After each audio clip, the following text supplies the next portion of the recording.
Hello! You may be wondering why I'm in the floor of a house.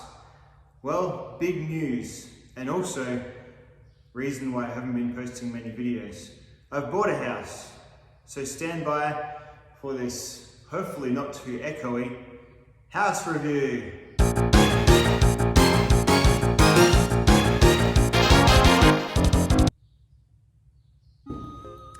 So yeah, we spent about 260 grand, I wish, on a house. We've got, it's an old country cottage built in about the 1930s, and we're just in the stages of renovating it. So there's a lot going on here, and it's about where I'm putting all of my time when I'm not at my real job. So that's why there hasn't been a huge amount of videos. But I'm going to show you some cool things about my house and just talk about the general state of it and what you get for 260 grand in regional Australia for, you know, what I think is a pretty good house. The funniest thing is, this is some really like earnest gear use I've been having, and I've just had no time to, or no like ability to really do good videos up at the time. So like this knife here, this is the QSP Parrot. This has just been absolutely perfect for like a lot of wood marking that I've been doing, scraping, things like that. It's just been a completely solid blade. And then my Swiss tool has never probably been used as hard as a multi-tool has been used. Just using the scraper feature so much. Previous tenants had put in a bloody, they tried to fill holes that mice could get in with that filler, like that expandable foam, which I thought everyone knew you just use steel wool. Expandable foam, they just chew through. So just been scraping that off with the scraper, just been using those pliers so much as well. It's been absolutely fantastic. And then for my larger stuff, because there has been a lot of wrecking, demolitions to things, I mean, you could use an axe or a crowbar or something, but I've opted to use the TRC Apocalypse, which has been a bloody rock solid, very, very cool survival knife. A couple of nicks taken out of the blade edge, but it really is just being used as like a big old survival knife, so very, very cool.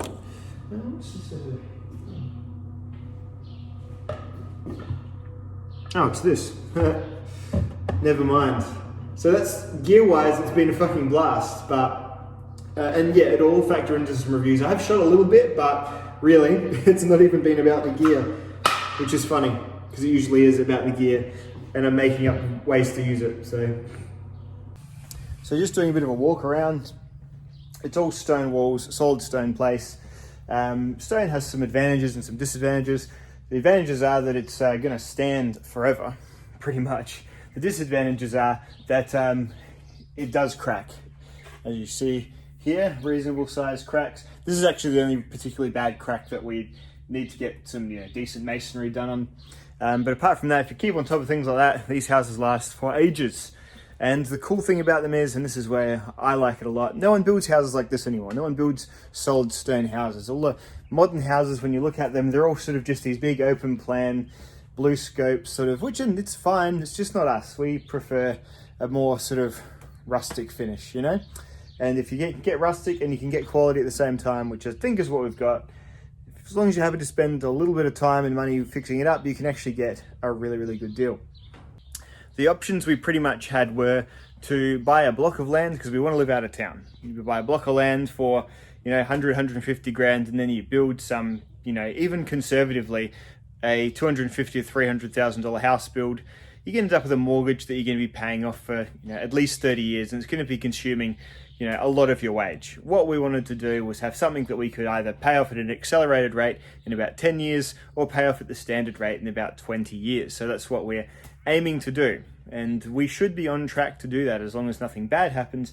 But then of course, we're somewhat future-proof in that, say, if I was to be injured and couldn't work, or wife lost her job, or the things that life throws at you, one wage could still pay for this without having anything go bankrupt or evaporate on us. Anyway, first of all, this is our little country garden at the front of the house. It's just nice and lawn. It's got some weeds in it, obviously. This house had tenants in it before that didn't take the best care of the place, but that's just the risks of tenants. Our friends actually own the place and they've moved far away, so they probably hadn't seen it for a while, but it's quite nice. You get this little enclosed area. There is a road just there, which We're going to put some bigger fences up for Ada anyway, because she is still a bit too tenacious to be held in by a little chicken wire number as we have now. This is the kind of fencing that's around most of the block now. It will not hold Ada. Just more outdoor area. We're on 1.5 acres, some playgroundy, sand pitty sort of stuff. Over this way you've got a bit more of a rural area you could use for like your country type folk activities, like having chickens and all that. You could even graze a small pony there, which I think is what the previous owners were doing a few years back, because there's still a feeding trough. See, feeding trough, pretty cool. And over here, I don't know what was here, but we're going to probably pull these posts out, set up some rough chicken frontage there, chicken house, gate there. This stuff's okay for now. We've just got to reinforce it, and the dog fence will meet this fence and go along here. And I'm going to be using large sort of slabs of reinforcement mesh for a dog fence so they can see through, but we can also grow a creeper on. Let's move on to the water. So it's relatively set up for, some decent off-grid capabilities. It's got a giant rainwater tank, 25,000 litres, and then this tank in the middle is like a settling tank, which is settling the river water that you get when you live in rural areas like this. It's just kind of like unfiltered, non-potable water that you could settle, you could flock it, you could put some flocculant at the top, and you could make it a bit cleaner, so at least it's good for washing your clothes and maybe having a shower in. What I'm hoping to do is just have rainwater, and barely use that stuff, or just use it for the garden. 2 pumps there, rainwater pump, main pump, although the main pump will pump from this tank when it's full of rainwater. Yeah, it seems complicated, but once you get it figured out, it's fine. It seems the temptation of a giant cavernous hole was too much for the previous residents here, and they have opted, understandably, to fill it with general refuse. The reason it's on fire is that the top layer was just garden refuse, and I thought, oh cool, big old garden burning pit, nice. Even got concrete walls. But no, I have a feeling this actually may go some way under the ground to be some kind of old-fashioned water bore type thing. This thing here was full of, well, what I thought was just green waste, but it ended up just being full of trash. I've got most of the big bits of trash out now, but it's still got a little bit of trash in there. Just going to fill it up the other sort of 1.5 feet with just decent soil and grow a herb garden in there. I think that's the best use for it. The roof is brand new. That was a thing that the owners did. They redid the roof. Inside there's some signs of some leakage into the ceiling, so we are getting a new ceiling put up as well, but the roof is good now and it should be good for a long time. 5 kilowatt solar system. It's about all we need. Should keep our bills close to neutral, maybe about $100, $200 in, if we don't use our power wisely per quarter, but definitely takes the edge off, that's for sure. So it's not super, for me, it's ready to, I would live in it, I don't really care. You just need to get the smell out. The people inside before, echo alert, the people inside before smoked inside, I think had inside pets, because there's just a few of them smells. So it's just going to take a little bit to get out, so I'll be sugar soaping them ceilings and walls and repainting everything as well. This is the lounge room with the, that'll go, fireplace there, this thing around that'll go, this facade, that's not me at all. It's kind of that whole stressed vintage look that all the ladies were doing on Pinterest about 5 years ago. This is our main lounge room. The one thing about this place is there isn't really like a dining area, but there's enough space in the kitchen here, I think, to put a little table. There's just the 4 of us, so it should be fine. High ceilings, lattice work, very nice. This is what I'm after. The ceilings are very high, so they are kind of hard to keep spiders out of. So that will be a perpetual challenge there, but that's why you get a ladder that's this big. This is a very tall ladder. This is as tall as I can reach, and I'm 6'2", so very, very tall ladder to get into those ceilings.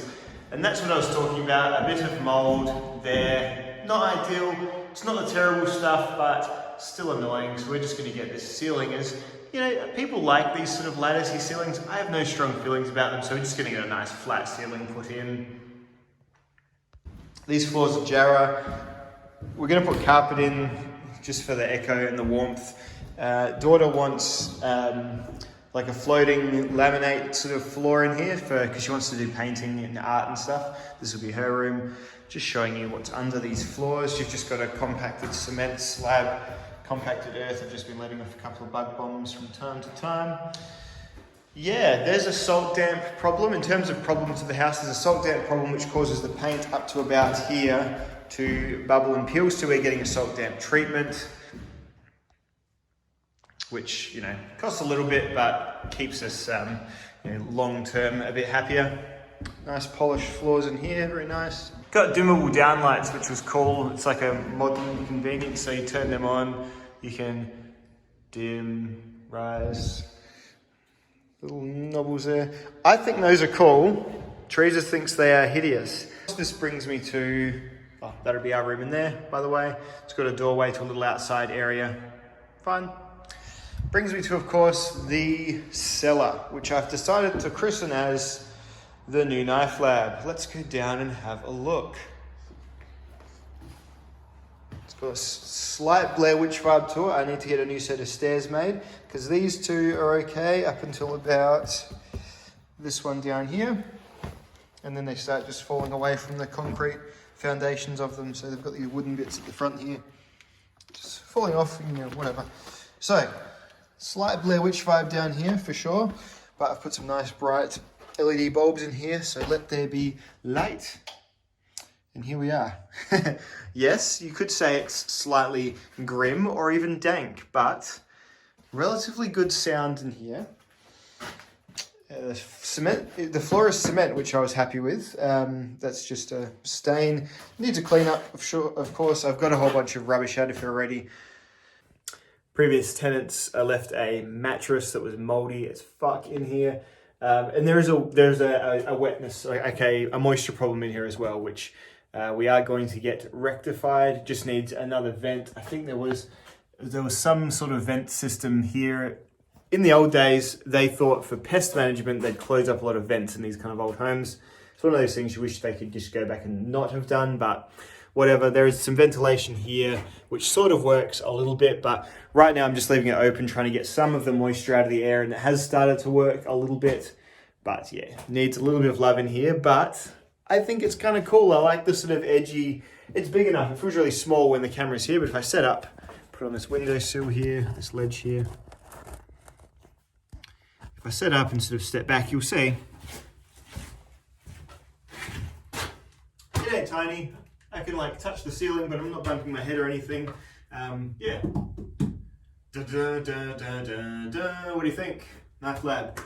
Cool as well because it's a pretty safe place to store expensive knives as well. So, and also it's a cellar, so it keeps things cool, and maybe I'll have some preps here as well. So that's likely the new knife lab. What do you reckon? So overall for 260 grand, and then probably an extra 50 grand of, just renos, upgrades, whatever. I don't know. The alternative was a brand spanking new place, which they always feel a little bit soulless to me. It's just my personal taste, or our personal taste. Always feel a little bit soulless to me. The brand new, big, open plan, sort of white, one giant room with little satellite rooms coming off of it. It's just not us. So we've saved for about 150 grand doing that. Therefore, we won't be over mortgaged for like a long time, which is something that we've always wanted to avoid as well. Our philosophy with money has always been that it's there for spending and there for improving your quality of life and your general day-to-day life, rather than having a giant fancy house that kind of just becomes your house after a while, and then you don't really kind of feel where that money you're spending on your massive mortgage each fortnight is going. So at any rate, that's what we've decided to do. Lastly, I'll show you the kitchen. It's just a work in progress at the moment because we're super cleaning it out. There's a decent mouse problem under these drawers here, so I've cleaned out them and bleached the shit out of everything. But yeah, it's a brand new kitchen, which is nice. Like it's something that the previous owners spent like a lot of time and money on. So it's about a $50,000 kitchen. So interesting story. We actually looked at this house about 12 years ago when we first got to this area, and my friend was just a little bit more wealthy than we were, and so he bought it, put probably 90 grand's worth of work in it, even a bit more. And we've sort of just bought it off them for the original price plus the extra. So it's cool, it's worked out nicely. Always wanted this house, and now we've got it. And I'll leave you on this. Check this out. So, on every door to the outside is 2 substantial locks, and then kick plates on the top and bottom of each door. We're leaving the for sale sign up, the sold sign up, for a little bit longer than we normally would. We're really happy with it. It's our little 1.5 acres. We're going to grow some fruit trees on the other part of it. It's been in the post for a long time, and we've just been able to save a lot of money this year because there isn't, frankly, much more to spend money on because of the COVID stuff that's going on. So it's been great for people who have had stable work, which we're lucky enough to have had. Because there's nothing to go on holidays on, just don't really feel like hoarding things in our rental house that we're in. So here we go. This is all still mine here. This will be mine as well. This is mine here. Behind these trees up to the road is where we're going to grow a little orchard full of fruit trees and all that. So I think you get a lot for 260 grand, as long as you're happy to have something a little bit more rustic, maybe spend a little bit to get it up to your own standard. As I said, it's already at my standard, but you know, you've got a wife and kids that need to be happy as well. But apart from that, fucking stoked. So that's where I've been. That's why the videos aren't sort of coming on super strong and fast. It's been a couple of weeks, and I'm sorry, but also I'm kind of not sorry.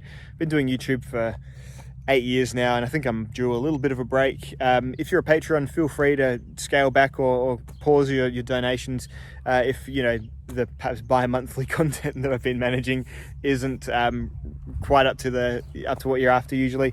Otherwise, I certainly will be back in that awesome new subterranean knife lab. So yeah, it's just a little bit of a rest period from videos and a period of home improvements, I guess, and it's kind of the only thing I really want to be doing at the minute. So to be completely honest, it's it's kind of probably going to take up a large point of my time. So anyway, thanks for watching. Thanks for your support and your ongoing viewership. It's a good time to stay subscribed because I will be back. Obviously, I will be back. Buying a house is a temporary hobby.